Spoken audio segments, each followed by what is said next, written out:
Welcome to, welcome to the second webinar in a series hosted by the Shakopee Diversity Alliance, focused on social justice in the legal system. My name is Candy. I go by she, her pronouns, and I am on the board of the Shakopee Diversity Alliance, also known as SDA.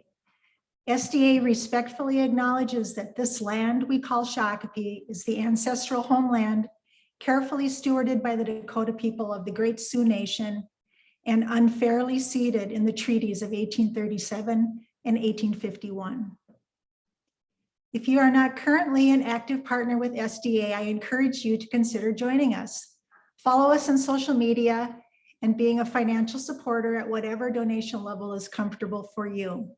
You will receive a follow-up email after this evening's presentation, and you will find our contact information there.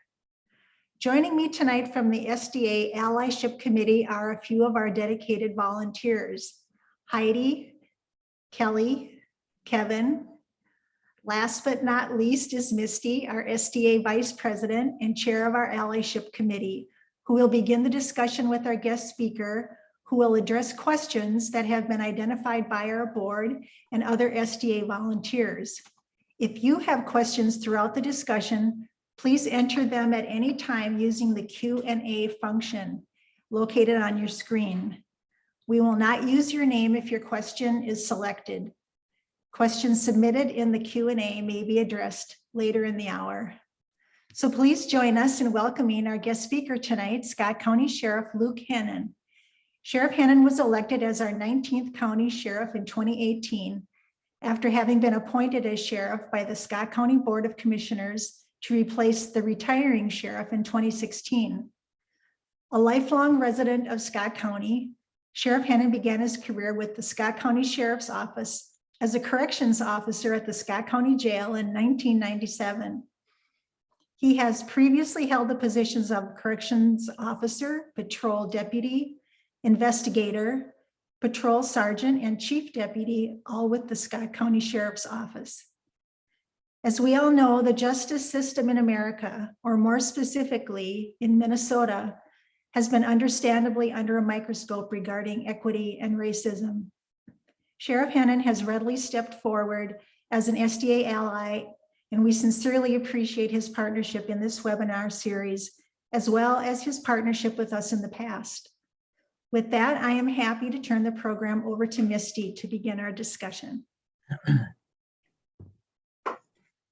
That was really good, Candy. I don't think I need to add a ton of things. I'll just introduce myself again. I'm Misty. I am currently the Vice President of the Shakopee Diversity Alliance. I have been with the SDA for a couple of years now. I have really enjoyed being a part of this group, and all the people here and the people that you don't see that aren't here tonight are fantastic to work with. I've lived in Shakopee for about 6 years, maybe 7 years at this point. We have as many years as I lived here as many kids as I have. So I have 7 kids. I've been married for a very, very long time. I would like to say Shakopee is our long-term home, but life changes, as we all know. So for now, it is our long-term home. My kids have loved it here. My husband has been a big part of the community as well. And again, I would just like to personally thank Sheriff Hennen. He has been to my home to talk to my children about things that they see that they would like to know are being different or being changed. So again, Sheriff Hennen, thank you, and I'll let you go ahead. All right, thank you, Misty and Candy. All right, is my screen sharing correctly? Everything's working? You can hear me? All right. I think the introduction kind of covered what you see here on the photographs. Just kind of a little highlight of my career and my life growing up here in Scott County, and I grew up down in Jordan and lived in Scott County all my life. And there's a picture of me and my wife and 2 daughters as well. So I have a kindergartner and a 3rd grader who are growing up very quickly, I'm finding out. And then in addition to my experience on my education, I went down to Mankato, or Minnesota State Mankato, they call it now, for my bachelor's and my master's degree in public administration. And I'll go on with the program. I'm going to do a little introduction to what the Sheriff's Office is, just to kind of highlight some of our the duties of the role of the sheriff specifically, because it can be confusing, especially if you live in a city or a municipality and you have a police department. You always maybe are questioning what the sheriff's role is. There's some differences here. So I'll go through that real quick, about 4 or 5 slides, and I'll get into the questions that Misty has sent to me. So first off, in Minnesota, the sheriff is created through state statutes. So these statutes were created, and this highlights the role of the sheriff and then the people that work for him in the sheriff's office. So what I did here is kind of just highlighted some of the main things to make it kind of more common speak, but preserving the peace, making arrests, enforcing orders of the court would be all of the court orders that get issued, whether it's an order for protection, an eviction, foreclosure, garnishing wages, all those things that happen in the courts that a judge issues. It's a role of the sheriff and his staff to take care of that or order that. And then also bailiffing in the courtroom, which many of you see on TV shows and such. That's all, they're sheriff's deputies that serve in the courtroom to provide security. And then the lake and water patrols, so snowmobile patrols, lake patrols, those are all duties of a sheriff as well. So for instance, in our county on Prior Lake, very large lake, very busy, located entirely within the city limits of Prior Lake, yet it's a sheriff's deputy that's out there patrolling. And that's through state statute. It's our role to, investigate accidents or missing persons or drownings or things like that that involve waterways. So you'll see us on the lakes and rivers as well. And then just following up with that, although I'm an elected position and I get to set policy or how we're going to, do things, I don't get my people, I don't just decide how many staff I have or how big my budget is. That all comes from our local county board. So the commissioners set the amount of staff I have and the budget I have to operate and do these things that I'm required to do. And then lastly, the county jail is a big role of a county sheriff. So each county in Minnesota has a jail, or some of the smaller counties now have started where they may send their inmates to another county just because of the costs, for a really small county. But in the metro area here, we all operate a jail, and any arrest that happens in our county comes through our jail. So it's my job to not only house that person, but to take care of their medical needs, their mental health needs, food, clothing, and get them to court. And then when the judge decides they should be released or something else should happen for them, then that's we serve at the pleasure of the courts in the role of the jail. And then here's just a quick map of Scott County. So the patches kind of signify all of our cities. So every city has a police department in our county, except for the city of Credit River, which is a brand new city last year. They incorporated, they're previously a rural township, and now they're a city and they contract with the sheriff's office for police services. So generally the deputies are out patrolling in those townships, areas between the city limits, the unincorporated areas that are on our west side, very rural agricultural areas, to our east side where it's more developed, kind of a suburban feel, but very larger lots and more spread out areas. And then this is just our vision and mission statements. You can read through that. Like I tell all of our new employees, I mean, there's a lot of good words here and things that you should think about, but it generally comes down to customer service. We tell our folks, and how you deal with people, how you deliver the news, or how you do your job comes down to customer service at the end of the day. So whether you're issuing a traffic citation or helping a victim, that just experienced domestic violence, like how do you deliver that is the key to getting it done. And if you provide good customer service, you'll hit every one of those bullet points on the head there. So we try to dumb it down to that because that's really what it comes down to in this role. And then this is just a picture of our org chart to give you just an idea of all those different roles. I talk about how that's spread out into our organization. So as the sheriff, I'm the elected official. I oversee the sheriff's office. I have a chief deputy who's appointed by me as like a second in command, somebody that helps me operate the business. And then we're divided into 5 divisions, but dispatch and emergency management are merged under one captain just because of the size of the staff levels. But as you look through that, you'll see, lots of different boxes, lots of jobs, about 165 employees. And then additionally, a lot of volunteers. So we have reserve deputies, we have mounted volunteers, we have weather spotters, which probably account for another maybe 40 to 50 volunteers that work for us. So gets to be a wide ranging operation. I oversee 3 nurses as well as detectives and computer forensics people. So all those different roles kind of fall under that organizational chart, but really they all do the work of the sheriff's office. So back to those original statutes, to accomplish our role, we have to work across these different divisions in the sheriff's office to accomplish some of that. One area I think I neglected earlier on one of the slides was our dispatch center as well. So we also oversee the Scott County 911 Emergency Dispatch Center. So any 911 call that happens within our communities, whether a city or township comes to our dispatch center, and then our dispatchers here in the law enforcement center in Shakopee answer that. And then they can decide which fire department, which ambulance service, which law enforcement, and get the right people going to help people in needs. Very busy part of our operations, 200 and some thousand phone calls come in a year there to folks looking for help. So it's also a big face of my organization of all those people are calling, and back to customer service, how you get treated on the front end of a call like that and get your information gathered is very important. And then just real generally, here's the three kind of areas of my focus. So mental health response has been a big deal for us. Working to get mobile mental health crisis response in our community was a challenge. We were able to establish that about 4 years ago, but also some other pieces to make that all come together. I'll highlight here. And then community partnerships and collaboration is important. I look at the interactions with SDA here, as well as some other community groups we meet with, as well as our cities that we work with in dispatching and law enforcement services, and how we partner together to provide effective products for the community. Whether it's you live in a city or you live in a township, we're providing a service that can be really beneficial to you. So we take a lot of that to heart and how we can do that and do it well.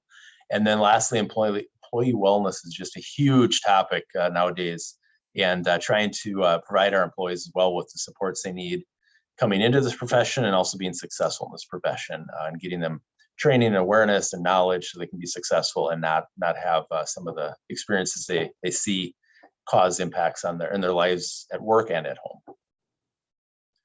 And now getting into the questions, Misty. It's my favorite part. Okay, so specifically for the Sheriff's Department. So I want to highlight that this is just the Sheriff's Department, which is separate from the Police Department. So I really want to emphasize that as we're talking. What qualities and skills would professionals working for the Sheriff's Department need for the justice system to be more equitable? So I'm just going to go through a few slides. I tried to bucket up some of the things we do, some of our programs, our training, and things to kind of highlight these pieces. And you'll notice on the slides, the titles may not appear to match exactly what the question is, but what we're doing is tying them back to the 21st century policing recommendations that were made during the Obama administration back in, I think they came up with 16. So we're trying to bring it back to some of those pieces that they're looking for as a way to kind of reference some of these topics of how we're trying to address them. Mm-hmm. So one of our first ones is our workforce diversity. So one thing we work really hard at is how do we get a workforce that's reflective of our community. And so some things are really easy, some things are challenging. I can only, an easy answer some people say is, well, I can only hire who comes through my door, right? So if I get a lot of white males applying to be deputies, how will I ever have a diverse, workforce? But I find that in the diversity of the sheriff's office role and the amount of people we have to employ in different jobs, that's kind of our ticket to that. So some of it is up front. We've done some things to create that. And I'm just going to go through some of them here. Here's us out at job fairs. So we're at job fairs, we're in our local high schools. Whenever there's an opportunity to get out in front of kids, we're getting out and talking to them to help them understand what the job is, what the opportunities are for them. And then here's just kind of a breakdown of our staffing levels. So one example I use is, I think you mentioned, Misty, we're not the police department for Shakopee per se, right? We're the sheriff's office. So our patrol area is very rural, township areas. But some examples, like my jail staff, they handle every arrest that comes in through the whole county. So I like to use them as a benchmark for our diversity in our workforce, as kind of a way to show how we're doing. And I think we're doing okay. If you look at this graph, we just updated here with the new census information, but the Scott County Jail is amongst the county employees as well as the most diverse division or area in the county in our workforce. And so that's been great. And then where I like to take that is, can I take somebody that comes and works in our jail and has an interest to be a deputy someday or do other spots or be a leader? That I think is my tool, because if I generally do wait for just somebody that's gone through all the police training and gotten their accreditation through the state and then applies for me, I'm not going to get. So I look at our jail staff as that ticket to me of getting people in the door, getting them trained, getting to know them, and hopefully they will move on to other positions as well. So just this past year, 3 of our jail staff came onto the road as patrol deputies, and starting to send that message to staff too, that, hey, if you go back and get a degree or go back and get your law enforcement skills done, there's an opportunity here. You know, we have retirements, we have things that are coming that you can see. So how do we use that as a way to leverage that change? And then this next slide just highlights now our township areas, which are, like I said, our rural areas. But if you count our 10 townships in the city of Credit River, it's, I think, 26,000 people. And as you can see here, not as diverse of an area, but still room to grow there, of course. So what we're just showing here is that population versus our current deputy staff as a different example to show. So we need work there, and especially in the female category, we need a ton of work there. So we were able to hire 2 women last year, and so we're up to 4 on our deputy side. But same thing. Well, one of those came from our jail. She went back to school, got her law enforcement degree, and we're able to hire her and bring her on as a deputy. So I'm hoping in the long game that's our way to get there. This one I like to highlight, and there's a lot of conversations about residency and some of the, especially in Minnesota and the region. I remember hearing comments, Brooklyn Center specifically after last year's incident, and that I believe none of the officers even lived in that city, you know, that were patrolling Brooklyn Center. And when I spoke to your group last year, we're at 80%. We had a bunch of people retire and leave, and we hired 9 more people to replace them, and we're still at 80%. So a lot of the people we hired this past year were officers in other communities that had grew up in Scott County and are coming back here to live, or already were living here and raising their family and decided to come work in their community versus commuting. So I think it's a huge benefit to the public. So now you get to, you know, have that person in your community, whether he or she's going to church or coaching soccer or part of a civic group at the Lions Club. They're engaged in that community. They're going to police that community very well because it's their home, you know, versus driving somewhere to provide a service per se. And like I said, they benefit as well. They get to not have to deal with that commute. They get to work and see the benefits of their work in that community they're impacting daily. So very proud to see that number stay steady here. So the one area I've been working hard back to the jail is previously the jail, similar to police officer positions in the history, we would get 100 or 200 applications or people interested in the work. So with that, we always had a lot of requirements of 2 years of experience, 2 years of college to try to sort people down to, you know, getting through that pile of applicants. But what I found is that means to get to work in my jail, you already have to have this law enforcement drive. You have to either have done some college or military is helpful or done some work in the field. And what we did is create an entry-level position this past winter here. So back in December, I was able to get this through finally. So we have 2 levels of correctional officer. One is the standard one, and another one is an entry level. So the entry level means no previous law enforcement schooling or experience. We want to get you in the door. We'll teach you some skills. You'll do some limited positions in the jail, and then you'll move on to other things once you get that experience. And that's where my hope too is if I can get local folks that, you know, grew up here, living here and looking for a good paying job with good benefits and have just an inkling of interest in public safety, this kind of work, we can help get them in the door quicker and fill some of those positions with people that are going to live here and want to contribute back to their community, with the hopes that maybe they want to go back to schooling as well and take advantage of some other county programs that'll, you know, support them on returning to school. And maybe that'll be one of our deputies in a few years. So that I'm pretty proud of that. And then in there too, I've highlighted years ago, I added even a preference in our process for bilingual abilities, trying to highlight there's some things I can't do with contracts or the county business of how we can offer incentives or not, but things like that I've been able to add in to incentivize getting folks in here that are bilingual, that can offer that skill to us in a jail of 120 to 130 people a day. Those are skills that are needed and help show our community what we're interested in getting to.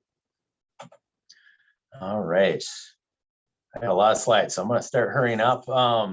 This is it's a class that we helped film this in the state that we're creating this class on historical policing, talking about the constitutional policing, a lot of just trying to teach officers some of the real basics of how we are where we are today around our America's history. So our office volunteered to help be set up some officers, some of the deputies to do the acting, to play out some of the roles and be part of that process and really show our employees how important this stuff is. And then since then, we've also had our folks attend. It's an online course, a 5-hour course on the history of policing. So it's been a good program, but like I said, really it was helpful to get our folks engaged by being part of it as well, to know why we were doing it and how important it was.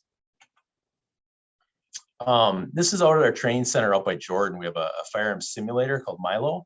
And this one I highlight, very important. We do a lot of training and a lot of simulations. So example here, we have simulated guns, tasers, different pieces that you can put on your belt that respond to this video interaction scenario-based training. And then the instructor can change the scenario based on your responses or lack of response, or are you calming the person down? So it's a good close to real life as you can get, but also really helps us when we see some of the situations that have happened here with a taser mistake, things like that. Like, we train on those things. Our deputies practice having these tools in their belt and going through situations where you have to produce the right tool, to do your job and use your voice to control the situation, talk through it. And the whole time your partners and your classmates are also observing your interactions as they're learning. So it's really important to do training. And then lastly on the training is really education. So the Sheriff's Association, so the Minnesota Sheriff Association, we sponsor a leadership training. It's a web-based class that involves 47 college level leadership courses, 183 hours of learning. And any of my employees can do this, or any sheriff's office employee across state can do it. So it's not just for our sergeants and captains, it's for our dispatchers, our corrections officers, our deputies. They can take this free class and work their way through it and be leaders and recognize that the decisions they make every day, whether they're on the side of the street or in our jail or answering a 911 call, requires leadership to do the right thing and to handle it professionally. And these next two cover some of the other leadership classes our supervisors go to really get them on the cutting edge of how to do our business. This example is our chief deputy and one of our captains have been to the FBI Academy, which is a 10-week course on leadership, networking with people across the country, learning best practices and building that network that we rely on today. Whether we're looking for a new policy or an idea, Chief Perry can reach out to his group and get ideas of how people are doing things across the country and even some of our other countries that had attendees. All right, leading into question 2. Maybe I should ask you specifically, how have you specifically worked to encourage community connections with underrepresented groups? I know what you've done, some of the things you've done, but for you personally, I'd love to hear what you do. And then I would love to hear kind of your expectation for the deputies and the people who work for the Sheriff's Department. All right, so question 2, are you throwing a little curveball here? All right, well, I'm going to show you the slides. How about that? And then I'll try to fill in, because I won't remember what the slides are going to be until I do them. So I'll go through the slides and then I'll fill in the pieces I do specifically. Does that help? Okay, I'll do that, and then I'll know where, if there's any gaps of what I'm missing. But I think as I go through the slides too, the piece to remember is prior to being the sheriff in 2016, we did not have a community engagement team or a mission or a vision on doing those things. We naturally did things in the sheriff's office, having a booth at the fair, going out and doing stuff, but these types of things.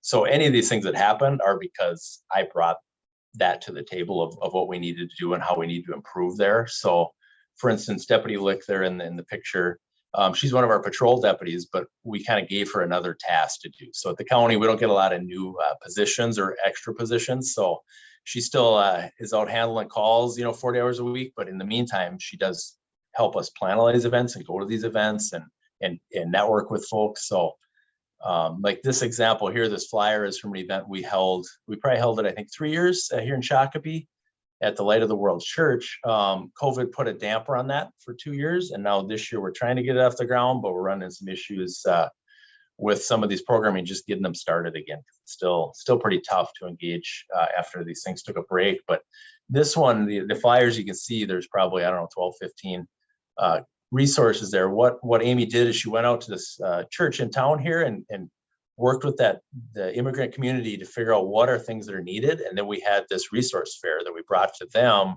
Instead of just telling them about it, we brought the people. So we set up in their basement and out in the street in front of their place and presented on the different resources, the different groups that are there, as well as just had people come up to our booth and chat. And then shared a great meal at the end of the day. But that's one of those things she went out and took on and did. And it really helped. We built some relationships from those events that we still have contact with some folks that know who to go to, how to ask for things that we're trying to do. And then this one here is these are statewide boards that I've sat on as the county sheriff. Generally, the Sheriff Association will have a representation on different boards or panels.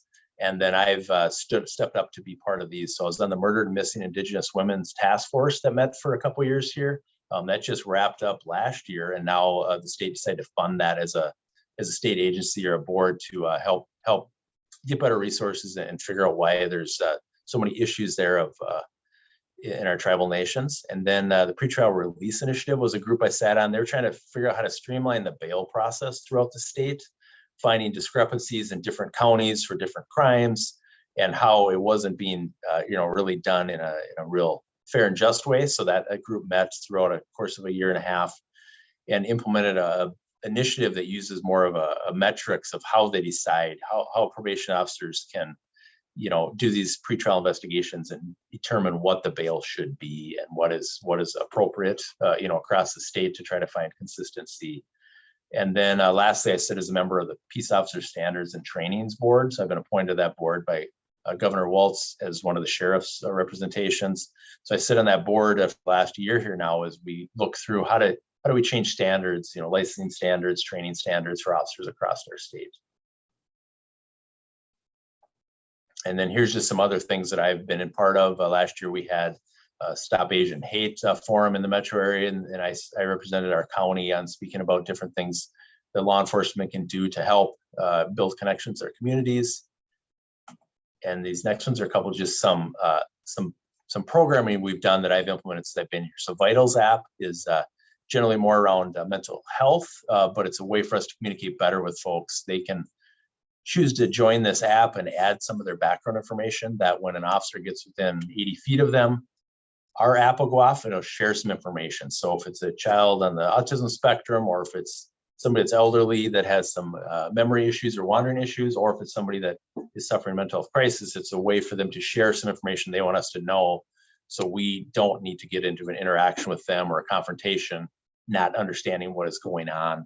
So it's a way, or it might provide contact information for a family member as well. So we can call somebody to find out what's going on or why there's this, disruption or something going on at a park. We don't need to go up and confront somebody. We can find out some information and then understand how to engage them appropriately instead of there being some confrontation. And then Project Lifesaver is similar to that, except for this is an application for children that wander or elder that wander. They can sign up for this subscription to have an armband or a bracelet that they wear. And then if the child wanders, if it's a known problem, the family signs them up. We have some ability to come out and help locate them quickly using some triangulation technology. And then our emergency alert stickers, these have become popular across the state. We had seen this somewhere and they created these, and now every sheriff's office and police department in our region has been coming up with different ones like these. You can put them on your car, you can put them on your front door, and same thing, help us understand if we come to your house, whether you're diabetic or deaf or have other needs. If we come to your house, they would give us a quick heads up of what we need to understand so we can communicate with you correctly. Example of that would be somebody with diabetic issues may turn into a traffic complaint because of their blood sugar levels and may be combative. Well, if we walk up to the car not knowing that information, things can go south very quickly. If we know that information, that'll give us a clue that this is probably a medical, this isn't a drunk driver or somebody that's angry. We can have some background. And then Purple Communication is what we use in our jail as well for sign language. We can use this application if somebody comes in and we can communicate with them. And then just some other things we've done around transparency too would be our policy manual is now published on the website.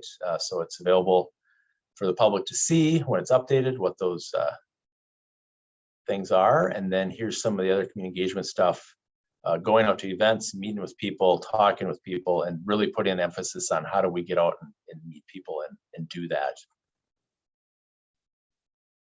And then even volunteering, you see there, some of that was during COVID, with some of the food drive things that were going on in our community, sending staff down to help assemble food and bag it up and make sure they're involved in those conversations and being part of the solutions for folks.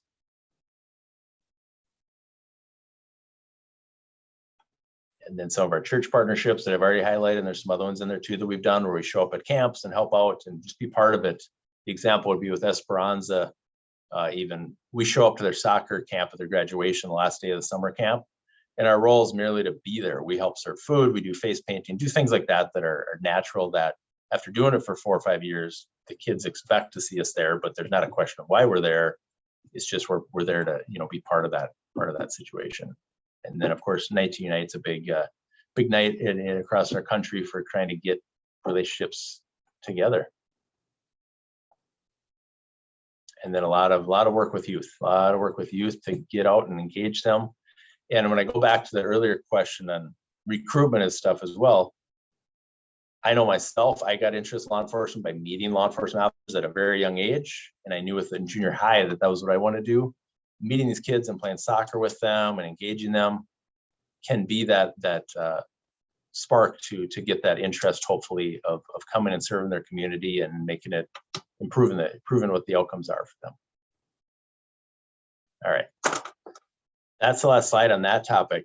But so, Misty, your question was just what have I done? So, like, so that's all the program we do is stuff that I've, you know, got pushed forward and got the leadership working on and doing. And each day and each week, that's the stuff I do, whether it's a request coming in from an individual community member or an email I get of us trying to figure out, okay, how do we do that? How do we figure that out and get ourselves out in front of that?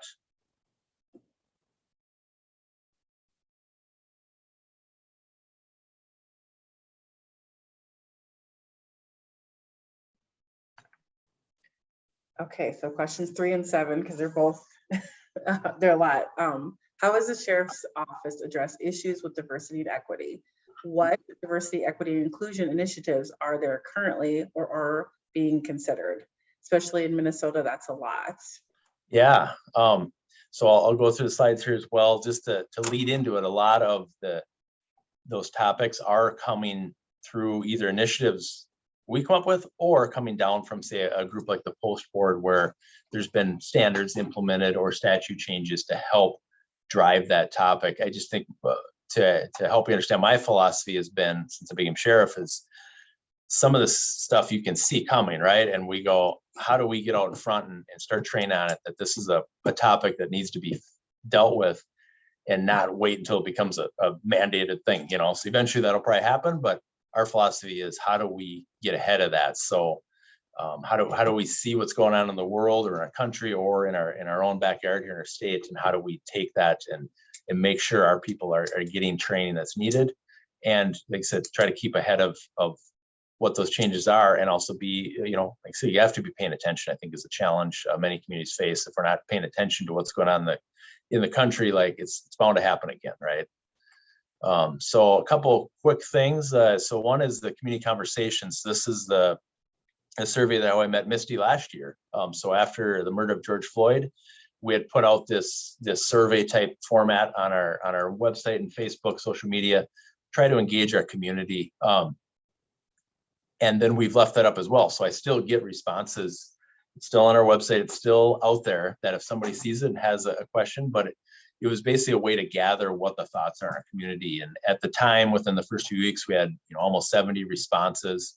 Isn't a ton, but there was some thoughts there, you know? So then I went through those responses and was able to call everybody back, or if somebody didn't really have a big question, at least email it back, but try to engage everybody that had responded to see if I could explain what their questions were, or if they wanted to, you know, meet or chat about it further. So, you know, little things like that, I think, go a long way. Now, I wish, once again, 70 responses out of 152,000 people in our community is not even the tip of the iceberg, right? But trying to do those things and engage folks in different formats, hopefully to understand what the thoughts are in our community.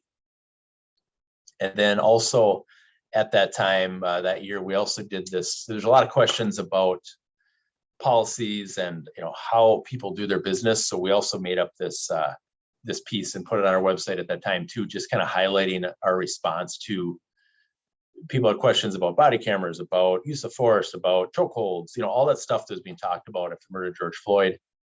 It was another way to engage people just more specifically, because the one downfall of putting your policy out there is it's a multi-100-page document that, okay, it's all there, but we tried to boil it down to what was really relevant at that time in our state in this document here, to just be more of a, how do you at least educate people on what some of these pieces are real specifically. And then back to that workforce diversity stuff, other things we've been doing is, I use the example of Shakopee schools or academies. We've been a partner with them since they began the academies programming, and trying to find every way we can to engage those kids, whether it's the career fair, or it was a few weeks ago, I had a couple students interview me about, they want to talk about, they were trying to gather information on COVID because of they were working with the Historical Society as their internship and wanted to gather stories from different people. But through that conversation with these three ladies in Shakopee here, we got into the whole thing, explained, well, during COVID is when George Floyd got murdered as well. And we had all these other issues that came up in law enforcement. And our simple conversation about COVID turned into these students being able to ask me a ton of questions about law enforcement and leaving the conversation going, wow, we actually kind of understand a little more of what law enforcement is. And this is really valuable to us to have this conversation, right? So I think all this stuff is relationship bound, right? If we don't have small conversations with individuals and people, you can have this website or social media platform, but if you're not out talking to people and engaging them to actually hear what they care about and see. So I think those examples of how we're engaging the kids is a way to do that and find out what they care about, what they're concerned about. Another tool we're starting up this year. So this summer, we're going to start up an Explorer program. We're teaming up with the city of Savage. They're interested in doing this as well. These types of programs with youth is very staff intensive. So we're trying to be smart about it and pair up with one of our cities who's interested as a way to engage this. So at the beginning, we'll get 8 kids involved and we'll hopefully grow from there as we learn what's all needed, but it's a way to engage kids in leadership, learn about law enforcement, and give them a chance to be part of, an activity that may help them impact their, understanding of law enforcement and maybe an interest they have in going to a future career. And then on that same topic, on our website, complaints, concerns, and accommodations, it's all out there. It's all available in our lobbies. We have flyers, whether you're leaving our jail or walking into our lobby, you have all the information there of how you can raise concerns, make complaints, and keep us in the loop, and really understand if there's anything that somebody has a question about.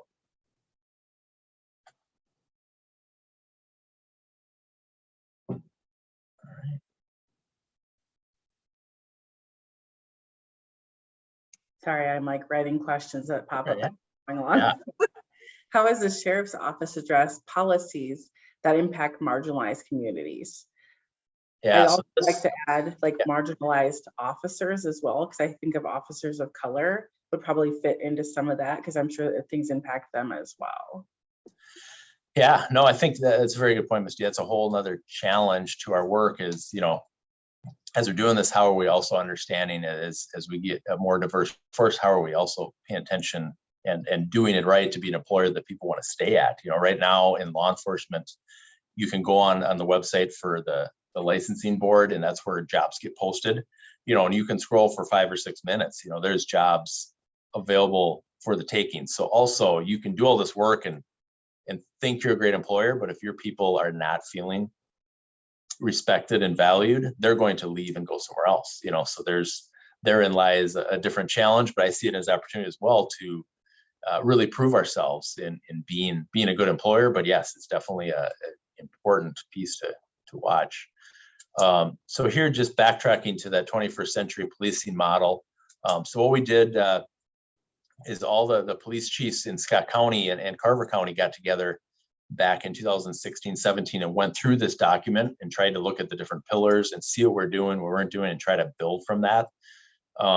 And that's where I kind of took some of the formatting I'm using in this slideshow today of just, I bucketed some of these under those tenants there to show how we're doing some of them. But a very important document. It was, nationwide collected. What are the best practices? Some of them were very easy. Some of them were already maybe covered. Maybe Minnesota already had a law or a policy that everybody kind of already did that was easy. And some obviously take a little more work. Another program we have, in conversations across the state, right? Like traffic enforcement can bring its own challenges. And the Lights On program is a voucher system that if we come upon somebody while we're out doing traffic enforcement, instead of giving them a citation or having this interaction be confrontational, there's a donor-based program called Lights On that will allow you to take that voucher to a local shop and get your headlight, taillight replaced, whatever. But it's all paid for through private donations. It's all set up, and we get you back on your feet. And law enforcement, we're looking for safety. Safety's there. People are getting their cars fixed, and we're able to have a positive interaction. So that I think as of last year, is 105 law enforcement agencies that are doing that in Minnesota, and it's spreading across the country now too. As I follow them on social media, the group that started here in Minnesota has been growing across our country, is interacting in different regions. One area I like to talk about is the focus tends to always be on the deputies, right? Or the officers out in the street and all those interactions. But our jail, we process through 5,000 to 6,000 people a year come in and out of our jail. Some stay for as little as, hours, and some stay for a year and a half to 2 years while they're waiting to go to trial for a homicide. But one thing our county has been working hard, and that's where I know when we're talking about the speaking series, I referenced our justice steering group that meets at the county, represented by judges, county attorney, public defenders, probation, sheriff's office, law enforcement, county administration, all the players coming together and talking always about how we can find more efficiencies, how to make things work. When you look at that, the second graph's a little easier to see there, but that's the rate of non-felonies to felonies that are in our custody. And you look back 22 years ago, it was 50-50. And you look back in the last 2 years, it's 90-10. So this justice steering group has really worked hard on how to figure out how to get the people in jail that should be in jail and are proving to be a risk to safety, but in turn also not arresting people that we're just mad at, that aren't doing things that are actions that are against public safety. So really fine tuning who gets arrested, who stays in jail longer, through the courts and their decisions, and how do we do our systems better. And this is very telling. So, sometimes I have struggles with the amount of staff I have here to run a jail, because a lot of people look at it and go, well, 20 years ago, there was 95 people in jail, and today there's 130. Why would you need more people? And I go, well, because the people we have in jail today are different. It's different. If we wouldn't have made these corrections, we'd have 200 people in jail probably. But we've been able to keep that population down by fine tuning, through the courts and the systems, how they can get the right people in jail to keep them in jail that need to be in jail, and also working through ways to reduce arrests or incarceration by people that don't need to spend time in jail. And then just some other things to touch on. Body cameras, of course, been a big talking point. At the county's budgeting process takes 5 years to get capital improvements. So I put in for this back in 2016, 17 timeframe, and we're getting them this year. So they are actually arriving here in a couple weeks, body cameras for our deputies. And then we look to also expand that project to the future into some folks in the jail wearing them and other situations like that I think are very beneficial to help document interactions. And then diversion, mental health calls is also very important. So there's a new law passed last year that helped guide dispatch centers of, what is the need? And the need is to, how do you send calls that have a relationship to mental health and aren't law enforcement needs? How do you get them to the right people? So we worked through our policy and worked with our mental health provider, our mobile crisis provider, Canvas, and we're able to come up with some policies of which kind of calls do not require any law enforcement response. There's no safety issues. How do you get that to a mental health crisis and not send a uniformed officer to that house and have another interaction that could go poorly? So that, now that we're a few months into it, is working well. There's still definitely a lot more resources needed in the mental health field to take some of that burden away from law enforcement being the face of it, but little things like this are helping. And then another topic that's obviously been definitely in the news this past 6 months here is a no-knock warrant. So I just want to add that into here as the best one I can bucket it into. But this is one that's important to understand, that across the state, people get it and have been doing it correctly, but some bad examples and tragedies make all law enforcement look poorly. We looked back quickly the last 3-4 years and can find no time that we did a no-knock warrant. And most of our staff, even talking to our people that serve in the SWAT team, it's probably been close to 10 years since we've used a no-knock warrant. But because of the actions of others and other agencies, it really puts an emphasis on things that sadly, I think were already being addressed, and practices had changed, we thought, but found out the hard way that was not being useful. But we found that the safety of our officers and the community is just as important. And the old premise, from 20-30 years ago is, well, drugs could be flushed or somebody could get ready to harm you. And we go, yeah, well, we're better off coming to the door, setting up a perimeter, make it safe, evacuate people in the area, and wait it out. If you want to come out, you can come out now. If you want to come out in 2 hours, you'll come out then. But going into a place like that unannounced, it only leads to potential for very, very bad situations to happen. That was really difficult to see. It's one of those things that you have to really process and talk to your children about.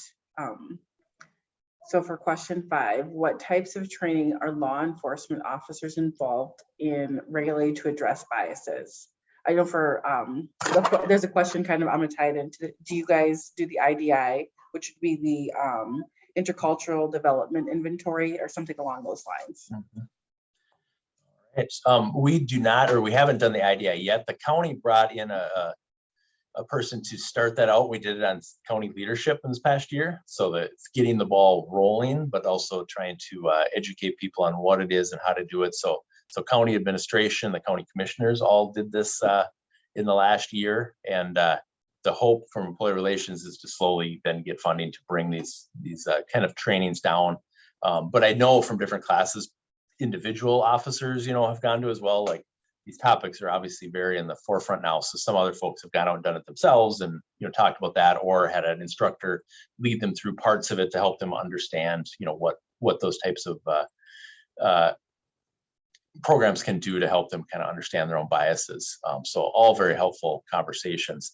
A lot of the training we do, as I mentioned earlier, has come down from the state and kind of trying to highlight what are some necessary things that have to be covered.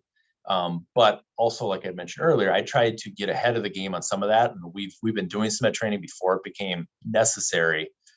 But training can be challenging as well. There's only so many hours that we can pull staff off their normal duties as well. So we've really found online training, although it's not maybe as valuable some days you may think, it at least can get done with our shift work. It's very challenging to pull somebody off a week of shift work to go to a training.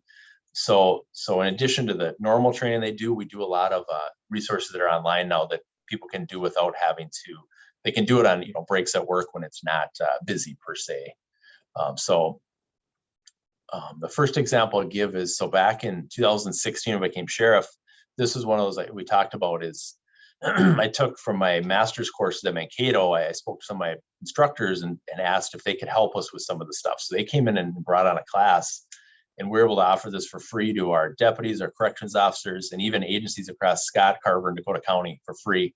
And they went through a whole presentation, 2 professors from Mankato State, highlighting the historical traumas of law enforcement, how we got to where we are, trying to lead us through that. And the important thing to understand is that wasn't being taught in colleges before this. Now an officer we hire, they're already exposed to a lot of this. If they're going to a 4-year program, they're understanding, they're coming with some of that knowledge. Me taking a college courses between 94 and 98, it wasn't a thing that was talked about. So we're really trying to bring our current staff up to speed. And then, like I said, I've been very impressed when you see new people coming through, that a lot of these topics are already being just commonly talked about now in the role of policing. This example is one I've talked about earlier of always trying to watch for what happens. So, in 2016, Philando Castile is killed in a traffic stop, has a permit to carry. There's this confusion, I would say, over him reaching for a gun versus him reaching for his permit to carry paperwork, driver's license. Horrible outcome. And we take that, and there you see us on the range training on that very scenario. Shortly thereafter, after we learned the details of it, we built that into one of our scenario bays to talk through, because as a sheriff, I issue, I think last year, 3,000 permit to carries. Like, people are armed, people have permit to carries. We're coming across them daily. How do we stop that from ever happening here? So by doing scenario-based training on a live range, we can practice how do you get yourself in a better position, right? If somebody even inclines they have a weapon, how do you get yourself in a safer spot where you're not standing at the window facing them and now your options are very limited? How do you step back, ask for backup? How do you figure out how to sort through to eliminate any confusion? And that really comes down to all use of force. Is the common training now is how do you slow down? How do you slow down and get it right and not jump into anything? So that is an example of something where then our instructors brought together this class using the current laws as well as how we train on traffic stops, did that. And then many of our local police departments heard about this class and then asked our deputy to come out and train them on their next training day to talk through these things and really because if you've practiced something or thought through it, you can perform well. If you've never thought of this being a scenario, that's when these bad things can happen. So really trying to always watch what's going on and how do we figure out how to do that better. And then here really quick, I'll highlight in 2018, the state statutes changed and highlighted some needs for training that had to happen to all peace officers. And this is our licensing period is a 3-year period. So we have to have 16 credits every 3 years amongst our 48 that are in these different topics. So this is just an example of what our folks were doing this year, what they did last year. And we do more than that, but what we do is to make sure we hit the credit needs, we make sure we do the online training to cover those necessary hours every year, rotating through these different topics. So we know our licenses are good because it's hard to keep track of 50 people if you send them to all different 8-hour classes. So we all do that. And then in addition, people go to other things that come up that are more specific to their role or things like that. And then crisis intervention training, I think, is very important when we look at use of force issues, dealing with people in mental health crisis. So once again, this is something I implemented when I became sheriff. We had a handful of people that had gone to training like this.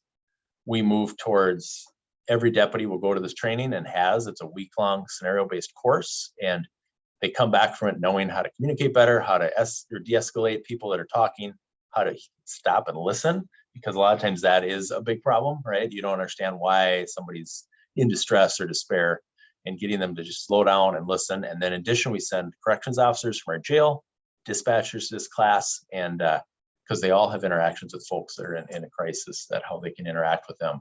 And I feel strongly that this type of class really reduces use of force and other issues that can come up by not being prepared. And then lastly, on the wellness, as we've talked about a little earlier, bringing in speakers, bringing in programming to help our officers also digest what they've seen, what they're going through, and be back to that customer service at the beginning. How do you show up with these calls and do the right thing and not have some shadows or skeletons in your closet of something you've dealt with? So how do you get out and talk to stuff, get help, and be the best you can be for your community? So that Breach Point example was a class we hosted this January in Shakopee here. Myself and the Carver County Sheriff pooled our resources to fund bringing in the speaker, and then we made it free to all law enforcement in Carver and Scott County. So over 200 officers came in and got to sit through that session.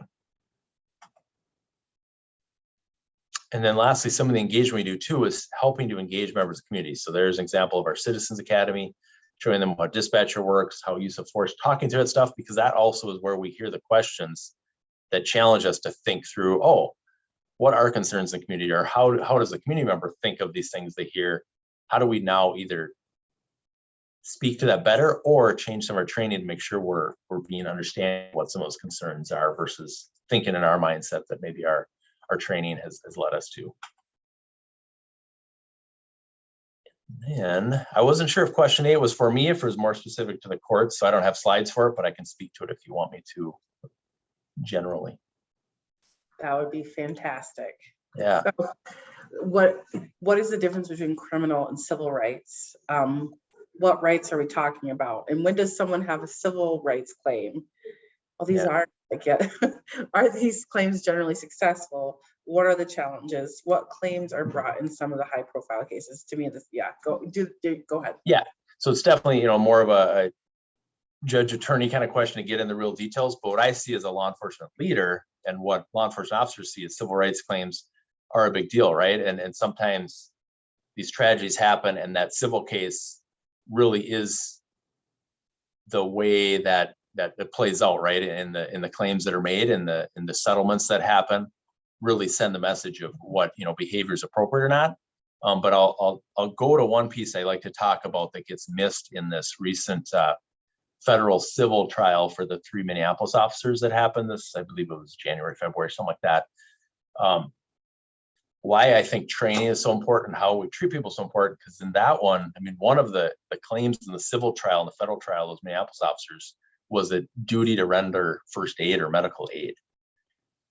Very important. And people can challenge what happened or did happen, but that's very important as an officer to know that these are basic things that we need to do and do right. And when somebody's saying you didn't provide basic medical aid or first aid, and that's what the case is about, it's pretty sad, And so I didn't highlight first aid training in this area, but like all of our deputies are trained as first responders. They go to a 40-hour class, and they first get into it, and then it's a refresher every year to maintain that. In addition, we send one deputy a year to become an EMT if they wish to do so. It's a whole boatload of hours of training. But if somebody wants to take their career and take on this extra training around medical aid, it's very important because it plays out into this stuff of how, as law enforcement officers, we can understand that our role can be multifaceted. We can have this law enforcement transactional kind of role, but also we go to medicals and we save people, and we do first aid, and we go to crashes and we provide medical aid, because that needs to come back. If somebody experience an overdose, experience a diabetic coma or reaction, and that's really the problem. Like, if you don't know that stuff, your use of force ends up being your answer. That isn't the right answer, So we do take it very, very seriously, because I do think that is a problem. And one challenge I see in some cities is they go, well, we have a fire department, and they go to all medicals now. Okay, great, because they're driving around, they have a fire truck, they go to medicals, cops can all focus on the cop stuff. And I'm like, yeah, but that means you stop training your cops to be first responders in that sense, and they stop thinking that way. And does that turn into the outcomes we see? Potentially. It's worrisome to me. And I also look for law enforcement relationship, like medicals can be a win for us. We can go and actually help people and provide a service. Like, that's a good thing, right? That's a positive win to somebody in their family, and giving us a relationship with them as we're going out providing a service that's very tangible. So I think it's a very good question. And then feel free to fill in the gaps. Like I said, I tried to take some of the stuff we already had and attach it to these. So I'm sure I didn't hit the mark on all the questions exactly. So have at it, and I'll stick around to answer. Okay. You did a fantastic job. Again, thank you. I know you could have highlighted the question specifically that my kids asked in the community conversation, and I'll tell the group. I have my 8-year-old daughter asked, why do police only shoot and kill Black people? So that was what I said to the sheriff, and he very kindly came to my home and spoke to my children. They had some very deep concerns about their personal safety and the safety of my brother and my father and people in their Black family. So it was very good for them to see like that question was heard and somebody cared enough to respond. Now, whether or not they'll be in law enforcement, I can't say, but for them, that was a very big deal. And my neighbors got to see that the sheriff came and talked to my kids about something that was very important to them. So that wasn't the question, but I just want to highlight that like that was part of the community form that you can fill out. So if anybody has it, please do it. It was worth it for them. As far as questions from the audience. There's a lot, so I will do my best to like highlight them. Is there a specific number of training hours required for diversity, equity, and bias training? Do you have like a number of hours you need to do each year? Yeah, so for a licensure, there's a minimum. So it's, 48 hours every 3 years have to be done on continuing ed. Of that 48, 16 every 3 years has to be under those topics. That was on one of the slides that kind of highlight implicit bias, some of the historical policing stuff, some of the mental health. It kind of ties into those specialty pieces. So that's the minimal. And then what we choose to do is above that, of course, but that's the minimal through the state. So we have to focus on, because that rule is kind of confusing to a point, because it covers like 3 or 4 topics. You have to make sure in 3 years you've covered those 3 or 4 topics, and then you can show when somebody, because everybody gets, your license is 3 years. So a third of our people get licensed this year, a third renew next year. They're staggered based on when you got the job. So for tracking wise, we have to make sure we hit all those the same time every year. So people, when we submit their license, it's all caught. But then again, there's additional stuff that happens, but that, I always say that sets the bar of the minimal you have to do. And that's where then you can improve from there and do more. Do you think that, have you done the IDI, Sheriff? I did, yes, yep. So do you think that doing the IDI assessment in policing school is helpful for future deputies or future law enforcement officers?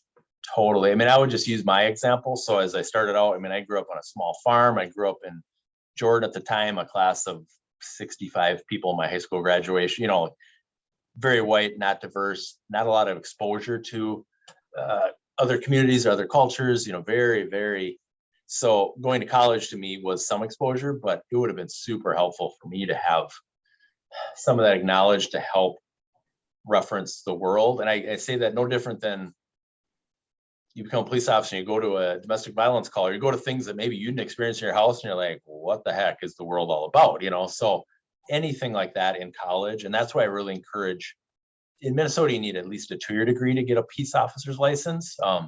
But kind of the standard is a 4-year to get. And that's where I encourage students to go and get a 4-year as well. Not only are you going to be 2 years older and more mature and have time, but a lot of the other classes you're going to do in college are going to help with some of those pieces and expose you to more situations and more people just in general. So no, it'd be totally helpful to know some of that stuff from that vantage point of being 19, 20 years old. Do you know, or can you speak to, like, for the 2-year colleges, do they address that in the 2-year programs as far as like equity, IDI, bias training? I don't know enough about exactly what the requirements are, but I know because of they're licensed by the post board as well. So as these changes come, I know what a law enforcement agency has to do, but I don't know what changes have filtered out exactly. But I'm sure there's some built into it now, just because of the stuff is bleeding into, these requirements bleed into the different facets. I just don't know specifically what they're covering. Okay, this question is a lot to unpack, so I'm going to read it as a whole and then I'll let you go with it. Questions arose during allyship series, which you were a part of, and we had another presenter as well. What parents can do when their children are being faced with hate and racism in the school setting, especially in Scott County. Is there like support or protection for the children, and is there a community support system specifically in Scott County? Like, I don't know where it changes to a hate crime and what that looks like for Scott County. Okay, I'll try to delve into that. As a sheriff, I don't have any schools in my area because like I said, we patrol the township. So each city has their own school. So I don't know the exact details of what they would do. So I don't want to get into the precise specifics, but I would say the most important thing for all of us to solve things is to communicate. So talking to the principals, the teachers, like letting them know early and often of what issues are. And I'll compare it to a crime in your neighborhood. No different than you having a family living a couple houses down. You're like, something's not right with the behaviors I'm seeing, or something, like somebody broke some at our house and we think it's from them. Like that same person probably, if they're going through your car at night are probably going through 20 other cars, right? You know, like, so if you think it's just you, like your kid is being picked on, harassed, or bullied, or being treated, you know, with racism, probably happening to a dozen kids, right? You know, at least. So the important message always is that I've always heard being a detective, and especially talking to like victims, is there's always a feeling of, well, it's just me, you know, I'm something's happening to me. And it's like, no, that person, if they're doing that, they're doing it to other people as well. And your story may help make it all make sense, may prove that it's happening, should be shared, or may prevent it from happening to another kid, right? You know, maybe that you're getting picked on for these 3 months, and maybe that person will move on to a different kid to harass or say bad things to or hurt. You could, by stepping forward, could maybe help solve that problem of what's going on, you know? And so the biggest message is always come forward with stuff, you know, and hopefully you feel comfortable with those people in charge. But, and as an elected person as well, like, we want to know. So as a sheriff, I want people to call me and leave messages. School board members should also hear some of that stuff. It shouldn't just be, well, I told the principal and I didn't feel like I got a good response. Like, tell that story, you know, make sure you're engaging people, whether it's your school district, your city council, your mayor. People need to know what those fears are, or what's going on in your community, because it's easy then, without knowing that, to have blinders on potentially and not understand what people really feel like. Okay, so since we're kind of speaking to that, can you speak a little bit to hate crimes? Because I think that has been kind of highlighted lately. Like, what does that look like when we're talking about a hate crime? Yeah, so generally, to boil it down really simply, a hate crime would be like an enhancement to a crime. So murder or arson or other things are already crimes, and then hate crime is an enhancement to that, right? So it'd be an enhancement to, say, the punishment or the repercussions. So as we investigate the crime, we're then trying to also identify, can we prove the intent, right? You know, so that's where it gets challenging though too, because it's not always as clear cut, you know, versus burning a cross. Like, okay, we're all going to pretty much understand that, but sometimes these things can be complicated. Of how do you prove it's a hate crime or not? It still may be a crime. So more investigation needs to go into that to try to piece together. Now, luckily for us with technology, people tend to share their thoughts, tend to write it on a text message, send it, leave some on their phone, you know, so today's day and age, it's somewhat a little bit easier sometimes to prove that, or as we've seen in some of these other cases going on in our nation, right, where, well, they say they're not racist, but also on their phone, here's all the things that we're doing, you know, 2 hours before this happened. Okay, well, if you're using those words or you're on those websites and then this happens, it becomes a lot easier to tie it together, right? To show that. But what happens is an enhancement. So it's like a different piece that we have to investigate to try to see if we can prove that, and justify, you know, to the courts that this is also the problem with it, you know, the